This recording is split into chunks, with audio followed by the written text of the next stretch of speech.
नमस्कार साथियों, मैं रवि प्रकाश आप सभी के लाया हूं आज के लिए टॉपिक घन और घनाभ। चलिए दोस्तों, आज इस टॉपिक को हम पढ़ते हैं और समझते हैं। दोस्तों, घन और घनाभ पढ़ने से पहले प्री नॉलेज के रूप में आपको आयत और वर्ग का कॉन्सेप्ट होना चाहिए। तो सबसे पहले हम देखते हैं कि आयत क्या होता है। तो आयत में लंबाई होती है, चौड़ाई होती है, इसका जो क्षेत्रफल होता है वो क्या होता है, L इंटू बी होता है, और इसका जो विकर्ण होता है डायगोनल वो क्या होता है, √L² प्लस B²। ठीक है ना। फिर आप वर्ग को देखिए। वर्ग में क्या होता है कि इसके प्रत्येक भुजाएं, आमने सामने की भुजाएं बराबर होती है, प्रत्येक कोण समकोण होता है, और इसका जो एरिया होता है वो भुजा गुना भुजा होता है, भुजा गुना भुजा या भुजा स्क्वायर कहिए इसको। ठीक है ना, भुजा स्क्वायर होता है। और इसका जो डायगोनल होता है विकर्ण वो क्या होता है, √2 गुना A होता है। तो इतना बात आपको ध्यान में रखना ज़रूरी है। चलते हैं अगले स्लाइड में। तो घन, और देखिए ये जो आकृति आप देख रहे हैं ये कैसा है, ये घन है। ये कौन सा आकृति है दोस्त, घन है, क्योंकि इसकी सभी भुजाएं क्या है, बराबर होती है। ठीक है ना। अब इसमें आप देखिए घन में 2-3 बातें देखिए। इसका नामकरण हम करते हैं तो ये A B C D E F, ये वाला G और ये वाला भाग H। ठीक है ना। तो आप देख पा रहे होंगे कि इसमें शीर्ष कितने बने घन में। तो शीर्ष कितने बने A से लेकर के H तक, तो ये आता है 8। ठीक है ना। किनारा, किनारा दैट मीन्स साइड कितना बना इसमें, तो साइड आप गिनेंगे AB BC CD DA इस तरह से। तो ये कुल मिला के 12 आएगा।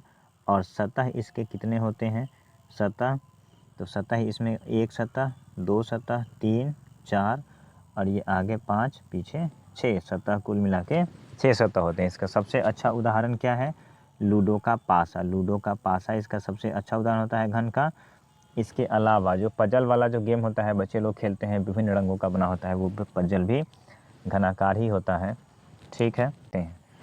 घन का संपूर्ण पृष्ठीय क्षेत्रफल क्या होता है, 6 गुना भुजा स्क्वायर। 6 गुना भुजा स्क्वायर इसलिए क्योंकि प्रत्येक सतह का क्षेत्रफल कितना होता है, A² और 6 सतह है तो 6 गुना भुजा स्क्वायर। आयतन क्या होता है, तो आयतन बराबर क्षेत्रफल गुना ऊंचाई। क्षेत्रफल हुआ A² और ऊंचाई A से गुना कर दिए तो A³। ठीक है। इसी तरह से अगर घन की हम भुजा निकालेंगे तो क्यूब रूट आयतन कर देंगे, क्यूब रूट आयतन कर देंगे। ठीक है ना। घन का विकर्ण क्या होता है, तो ये होता है √3 गुना 1 भुजा √3। इसलिए देखिए विकर्ण क्या है, तो दो अपोजिट शीर्ष को जब हम मिला देते हैं तो क्या बनता है, विकर्ण बनता है। अब देखिए ये जो विकर्ण बन रहा है ये समकोण त्रिभुज बन गया। ए मान लेते हैं कि ये ABC है, तो ये वाला ये जो AB भाग है ये वर्ग का विकर्ण है, तो ये हो जाएगा √2A, और ये वाला भाग है A। तो अगर आप √2 का स्क्वायर करेंगे तो ये 2² हो जाएगा, 2A² और जोड़ A², तो ये हो जाएगा आपका √3 इंटू A। ठीक है। अगले स्लाइड में देखते हैं क्या है। तो यहाँ अब देखिए घनाभ से जुड़ा हुआ। तो दोस्तों घनाभ क्या है, देखिए 6 आयताकार फलकों को अगर हम सजा दें, एक दूसरे पर रख दें, तो ये क्या बन जाएगा, घनाभ बन जाएगा। घनाभ में क्या होता है, ये यहाँ से यहाँ L है, ये वाला भाग L है, ये B है इसका, और ये इसकी ऊंचाई है। तो पहले पृष्ठ का क्षेत्रफल कितना हो जाएगा, L इंटू बी, इसका L इंटू बी, इसका भी ऊपर वाले का भी L इंटू बी। इस वाले भाग का क्षेत्रफल B इंटू H, इधर वाले भाग का भी क्षेत्रफल B इंटू H, इसके पीछे वाले भाग का क्षेत्रफल L इंटू H, और सामने वाले का भी L इंटू H। तो इस तरह से 2LB 2BH और 2LH बनता है। तो घनाभ का संपूर्ण सतह क्या हो जाता है, संपूर्ण पृष्ठीय क्षेत्रफल 2 into LB plus BH plus LH होता है। अब कमरे के चारों दीवारों का क्षेत्रफल हमको निकालना हो तो हम क्या करेंगे, कमरे के चारों दीवारों का क्षेत्रफल निकालने के लिए सबसे पहले हम करते हैं 2 इंटू L प्लस बी करते हैं, इंटू H करते हैं। 2 इंटू L प्लस बी क्या है, तो आयत की परिमिति होती है, अर्थात उसके लंबाई और चौड़ाई है, उस दोनों को जब दोनों लंबाई और दोनों चौड़ाई को जोड़ देते हैं तो क्या निकलता है, आयत की परिमिति। और परिमिति गुने ऊंचाई कर देते हैं तो क्या निकल जाता है, कमरे का क्षेत्रफल, चारों दीवारों का क्षेत्रफल। ठीक है। अगला हमारे पास है घनाभ का आयतन। तो ये क्या हो जाता है, LBH हो जाता है ना, लंबाई चौड़ाई ऊंचाई तीनों को हम गुना कर देते हैं, घनाभ का आयतन निकल जाता है। और घनाभ का विकर्ण क्या होता है दोस्तों, तो घनाभ का विकर्ण जो हो जाता है वो होता है √L² plus B² plus H² के बराबर होता है, ठीक है ना। तो चलिए अब देखते हैं, हमारे पास घनाभ से भी जुड़े सारे सवाल हो गए और सारे कॉन्सेप्ट्स हो गया। अब हम देखते हैं महत्वपूर्ण क्वेश्चंस को। तो देखिए पहला क्वेश्चन हमारे पास है, दो समान घन जिसके प्रत्येक का आयतन 64 सेंटीमीटर क्यूब है। तो एक हम यहाँ पे घन बना लेते हैं और ये क्या है, इसका आयतन दिए हुआ है भी। तो भी कितना दिया हुआ है, 64 सेमी क्यूब। तो घनाभ की प्रत्येक भुजा क्या हो जाएगा, क्यूबिक रूट भी होता है ना, क्यूबिक रूट आयतन। तो ये क्यूबिक रूट 64 जब भी करेंगे तो ये क्या निकल के आ जाएगा हमारे पास, 4 सेंटीमीटर, ठीक है। तो ऐसे ऐसे दो जब हम घनों को जोड़ देते हैं तो हमारे पास बन के आता है एक घनाभ। अब ये घनाभ है और पूछ रहा है इस घनाभ का कुल पृष्ठीय क्षेत्रफल क्या होगा। तो आप देखिए लंबाई इसकी हो गई 4 + 4, यानी कि लंबाई इसकी हो गई 8, चौड़ाई वही रह गई और ऊंचाई वही रह गई। अब कह रहा है कि इस घनाभ का कुल पृष्ठीय क्षेत्रफल ज्ञात करना है। तो कुल पृष्ठीय क्षेत्रफल निकालने के लिए हम क्या करते हैं, आपको पता है घनाभ का कुल पृष्ठीय क्षेत्रफल जो होता है वो होता है 2 × LB + BH + LH होता है। अब इसमें भर दीजिए 2 × 8 × 4 + 4 × 4 + 8 × 4, और ये आपके पास निकल के आएगा 2 × 80 = 160 cm²। तो इस घनाभ का क्षेत्रफल कितना निकल के आ गया दोस्तों, 160 cm²।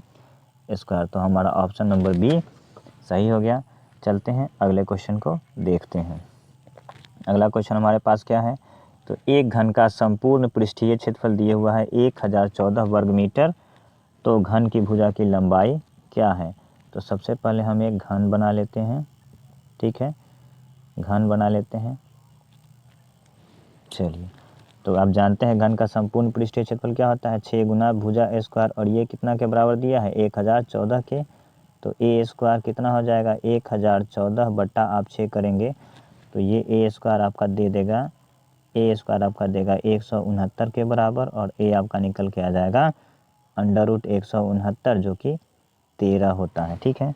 तो हमारे पास आंसर निकल के आ गया, A कितना निकल के आ गया, 13 मीटर। घन की प्रत्येक भुजा कितनी हो गई, 13 मीटर के बराबर, ऑप्शन नंबर सी। चलिए अगले प्रश्न की ओर देखते हैं। ये क्वेश्चन क्या है, तो 4 सेमी भुजा वाले घन को 1 सेमी भुजा वाले घनों में काटा गया है, काटे गए छोटे घनों का पृष्ठीय क्षेत्रफल। बहुत अच्छा क्वेश्चन है दोस्तों। देखिए एक घन है हमारे पास जो कि 4 सेमी भुजा वाला है, ठीक है ना, और इस घन को इस तरह से काटा जा रहा है, छोटे छोटे घनों में, 1 सेंटीमीटर के छोटे घनों में काटा जा रहा है। तो पूछा जा रहा है कि ये छोटे घनों की संख्या कितनी होगी, और छोटे घनों की जब हम संख्या निकालेंगे तो छोटे घनों का पृष्ठीय क्षेत्रफल भी हमारा आ जाएगा। तो चलिए सबसे पहले हम देखते हैं बड़े घन का आयतन। इस तरह के क्वेश्चन को बनाने के लिए हम क्या करते हैं, बड़े वाले घन का आयतन निकाल लेते हैं, फिर छोटे वाले घन का आयतन निकालते हैं। और घनों की संख्या कैसे पता चलेगा, तो बड़े वाले घन के आयतन में छोटे वाले घन के आयतन से भाग करते हैं। तो V1 कितना हो जाएगा दोस्तों, 4 × 4 × 4, और हमारे पास V2 कितना है, तो ये काटा जा रहा है 1 × 1 × 1 के। तो घनों की संख्या कितनी हो जाएगी, भाग दे देंगे दोनों को, तो ये हमारे पास निकल करके आ जाएगा 64। अब पूछ रहा है कि काटे गए छोटे घनों का पृष्ठीय क्षेत्रफल क्या होगा। तो काटे गए छोटे घनों का पृष्ठीय क्षेत्रफल हम कैसे निकालेंगे, तो ये देखिए ये 1 सेंटीमीटर वाले घन हैं, तो लिखिए एक छोटे घन का पृष्ठीय क्षेत्रफल, ये क्या हो जाएगा, 6 × 1², क्योंकि भुजा कितना है 1, और हमारे पास इस तरह के कुल कितने घन बन रहे हैं, तो हमारे पास इस तरह के कुल 64 घन बन रहे हैं। तो इस तरह से 64 × 6 cm², और ये आ जाएगा 6 × 4 = 24 के 4, 36 × 2 = 38, 384 cm² हमारा आंसर निकल के आ गया। तो ऑप्शन नंबर डी हमारा क्या है, राइट है। चलिए अगले प्रश्न की ओर बढ़ते हैं। किसी घनाभ के 3 आसन्न फलकों के क्षेत्रफल क्रमशः x, y, z हैं, घनाभ का आयतन क्या है। तो सबसे पहले क्या करेंगे दोस्तों, हम एक घनाभ का निर्माण कर लेते हैं, ठीक है, और इसके 3 संलग्न फलकों के क्षेत्रफल दे रखे हैं x, y और z। तो हम देखते हैं कि क्या है। ये वाला नीचे वाला का हमने x मान लिया, ये साइड वाले का y और ये पीछे वाले का z, ठीक है ना। और आपको पता है कि यहाँ से यहाँ ये क्या है, l है, ये l है, ये वाला भाग क्या है, b है, और ये वाला भाग हमारे पास h है, ठीक। तो जब हम x वाले जो घनाभ का, ये घनाभ का जो क्षेत्रफल वाला जो भाग है, x वाला जो भाग है वो x, तो x बराबर क्या हो जाएगा, तो x आप देख रहे हैं कि इसमें l इंटू बी शामिल है x वाले में। y वाले में क्या शामिल है, आप देख रहे हैं कि y में b है और h है, तो y बराबर क्या हो जाएगा, b इंटू एच। और z बराबर क्या हो जाएगा, z में आप देख रहे हैं कि ये वाला l शामिल है और ये h शामिल है, तो l इंटू एच। अब आप तीनों को क्या कीजिए, x, y, z अलग अलग तीनों समीकरण को गुना कर दीजिए। तो आप क्या देखेंगे, ये l b h का होल स्क्वायर देगा। क्यों देगा, क्योंकि देखिए इसमें भी एक l और एक l, 2l, एक b, 2b और एक h, 2h, सबको गुणा करेंगे तो क्या मिल जाएगा हमें, क्या मिल जाएगा साथियों, एक मिनट, ये हमें क्या मिल गया, 2b मिल गया, 2l मिल गया और 2h भी हमें मिल गया है। तो इस तरह से हम देखते हैं एल बी एच स्क्वायर आ रहा है। और एल बी एच क्या है दोस्तों, तो एल बी एच यही तो भी है आयतन।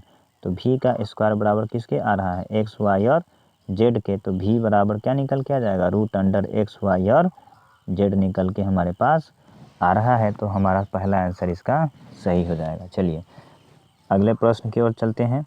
अगला क्वेश्चन क्या है, यदि किसी घन के विकर्ण की लंबाई 6√3 सेंटीमीटर हो तो इसका पृष्ठीय क्षेत्रफल क्या होगा। दोस्तों हर क्वेश्चन में आपको डायग्राम बनाना है, ठीक है। तो घन का विकर्ण दिए हुआ है, घन का विकर्ण कितना दे रखा है इसने, 6√3 दिए हुआ है।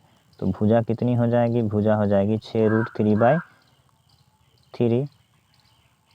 तो ये निकल के आ जाएगा 6 सेंटीमीटर, सॉरी ये 6 सेंटीमीटर निकल के आ गया हमारे पास। अब पूछ रहा है इसका पृष्ठीय क्षेत्रफल। तो घन का पृष्ठीय क्षेत्रफल कितना निकल के आता है, 6 गुना भुजा स्क्वायर, और भुजा हमारे पास कितना है, 6 है, तो 216 cm स्क्वायर हमारा क्षेत्रफल निकल के आ जाएगा, जो कि ऑप्शन नंबर सी सही है, ठीक है। चलते हैं नेक्स्ट क्वेश्चन की ओर। किसी घन के एक फलक का परिमाप दिए हुआ है। तो सबसे पहले क्या करेंगे, हम एक घन का निर्माण कर लेते हैं। चलिए परिमाप कितना दिया हुआ है, एक फलक का परिमाप दिया हुआ है 32। तो आप जानते हैं कि घन का प्रत्येक फलक क्या होता है, वर्गाकार होता है कि नहीं होता है, वर्गाकार। और वर्ग की परिमिति कितनी होती है, 4 गुने भुजा, और ये कितना दिया हुआ है 32 के। तो ये कितना निकल के आ गया, 8 सेंटीमीटर। यानी घन की प्रत्येक भुजा कितनी हो गई, 8 सेंटीमीटर, ठीक है ना। तो घन का संपूर्ण पृष्ठीय क्षेत्रफल क्या होता है, घन का संपूर्ण पृष्ठीय क्षेत्रफल क्या होता है दोस्तों, ये होता है 6 गुना, ये होता है 6 गुना भुजा स्क्वायर, और हमारे पास क्या निकल के आया, 6 गुना 8 का स्क्वायर cm स्क्वायर। तो ये 6 गुना 88 64 cm स्क्वायर गुना करेंगे तो 6 चौका 24 के 4 हासिल 36 और 2 38, 384 cm स्क्वायर हमारे पास निकल के आ जाता है, जो कि हमारा ऑप्शन नंबर कौन सा सही है, ऑप्शन नंबर हमारा सही है 384 यानी बी नंबर। चलिए अगले स्लाइड में चलते हैं। देखिए क्वेश्चन क्या है, किसी घनाभाकार संदूक की माप 48, 36 और 28 है। तो सबसे पहले एक हम घनाभ का निर्माण कर लेते हैं, ये क्या है, एल दिया है इसका 48, बी कितना है, बी है 36 और एच कितना दिया है 28। क्या पूछ रहा है, संदूक का आयतन। तो आप जानते हैं कि घनाभ का आयतन भी बराबर क्या होता है, एल बी एच होता है। तो आप 48 गुना 36 गुना 28 कर दीजिए सेंटीमीटर क्यूब, आपको आंसर आ जाएगा। चलिए अब ये क्या कह रहा है फिर से कि इस संदूक का कवर बनाने के लिए कितने कपड़े की आवश्यकता होगी। तो घनाभाकार संदूक है तो इसका कपड़ा बनाने के लिए हम क्या निकालेंगे, कुल पृष्ठीय क्षेत्रफल। और कुल पृष्ठीय क्षेत्रफल घनाभ का क्या होता है आप जानते हैं, ये होता है 2 × LB + BH + के LH, है ना। और आप भर दीजिए यहाँ 2 × 48 × 36 + 36 × 28 BH और प्लस 48 × 28 CM²। इसको गुना कर लेंगे, आपका आंसर निकल के आ जाएगा। ठीक है, तो चलते हैं नेक्स्ट क्वेश्चन की ओर। ये क्या कर रहा है कि एक आयताकार तालाब की लंबाई 20 मीटर, चौड़ाई 15 मीटर और ऊंचाई कितनी है, 10 मीटर है। और इस आयताकार तालाब में कितना पानी आएगा। तो L कितना दे रखा है, 20 मीटर, चौड़ाई कितना दे रखा है, 15 मीटर, ऊंचाई कितना दे रखा है, 10 मीटर। पूछ रहा है कितना किलोलीटर पानी आएगा। तो तालाब में उतना ही पानी आएगा जितना कि तालाब का आयतन होगा। भी कितना होता है, LBH बैठा दीजिए 20 × 15 × 10, इतना ये क्या हो जाएगा, मीटर क्यूब। अब आप जानते हैं कि 1 किलोलीटर बराबर कितना है, 1 घन मीटर। तो पानी कितना आ जाएगा, पानी कितना आ जाएगा इसमें, 20 × 15 × 10 × 1 किलोलीटर। ठीक है, 1 किलोलीटर। तो ये हो जाएगा 15 दूना 30 और 2 0, 3000 किलोलीटर पानी आ जाएगा। दोस्तों एक चीज़ और जान जाइए कि 1 किलोलीटर में कितना पानी आता है, तो ये आता है 1000 लीटर। अगर लीटर में पूछेगा तो 3000 में 1000 से गुना कर देंगे, आपका आंसर निकल जाएगा। चलिए अगले प्रश्न कर बढ़ते हैं। अगला प्रश्न है 25 डेसीमीटर लंबे, 15 डेसीमीटर चौड़े तथा 8 खेत में 8 सेंटीमीटर वर्षा हो गई। ये हमारा खेत था, ठीक है ना, ये हमारा खेत था। इसमें लंबा कितना है, 25 डेसीमीटर और आगे दे रखा है सेंटीमीटर में, तो इसको हम बदल देंगे अब सेंटीमीटर में। तो कितना हो जाएगा, 250 सेंटीमीटर, क्योंकि 1 डेसीमीटर कितना के बराबर होता है, 1 डेसीमीटर जो होता है वो 10 सेंटीमीटर के बराबर होता है। चलिए बी कितना दे रखा है इसमें, 15 डेसीमीटर, तो ये कितना हो जाएगा, 150 सेंटीमीटर। और एच कितना दे रखा है, 8 सेंटीमीटर। पूछ रहा है इस खेत में कितना पानी बरसा और उस पानी का जो आयतन निकालना है वो घन मीटर में निकालना है, जबकि यहाँ हमारे पास सबके सब सेंटीमीटर उसमें दे रखे हैं। तो चलिए पानी का हम आयतन निकाल लेते हैं।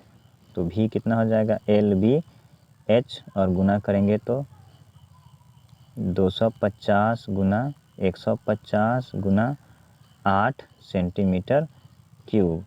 परंतु हमें तो आंसर निकालना है किस में, मीटर क्यूब में। तो हम क्या करेंगे, हम इसको करेंगे 250 × 150 × 8 है, ये सेंटीमीटर क्यूब में था। तो इसमें क्या करेंगे हम 100 × 100 कर देंगे 3 बार, है ना, 3 बार हम इसको क्या कर देंगे, 100 × 100 से भाग कर देंगे और हमारा आंसर निकल के क्या होगा, आ जाएगा मीटर क्यूब में।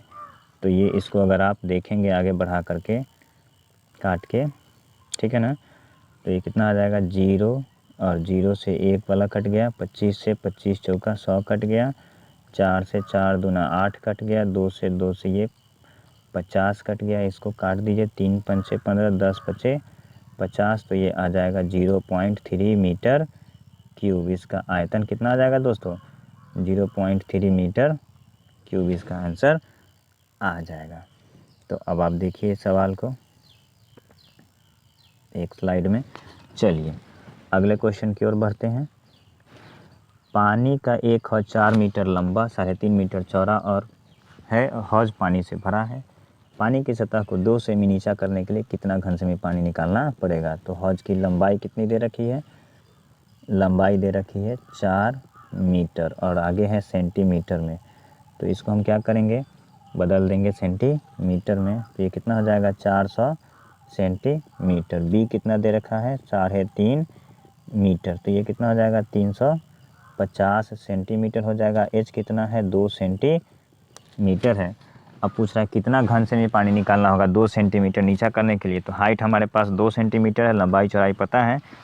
इस हौज का हम 2 सेंटीमीटर हाइट के अकॉर्डिंग क्या करेंगे, आयतन हम निकाल देंगे। तो v बराबर क्या हो जाएगा LBH, तो 400 गुना 350 गुना 2 सेंटीमीटर क्यूब कर देंगे। और कितना घन से में पानी निकालना है तो इसको गुना कर दीजिए आप। गुना करने पर क्या हो जाएगा 2 और 1 3 जीरो बैठ जाएगा। 35 दूना 70 का 1 जीरो बैठेगा, 7 चौक 28। तो इसका हो जाएगा 2,80,000 सेंटीमीटर क्यूब घन पानी निकालना पड़ेगा। ठीक है, अगले स्लाइड में देखते हैं। तो दोस्तों आज तक हमारे लिए इतना ही सवाल था अभी तक के लिए। तो thanks for watching our video. और दोस्तों अगर आपको पसंद आया हो तो please like share and subscribe कीजिएगा। बहुत बहुत धन्यवाद आप सभी का यहाँ तक देखने के लिए।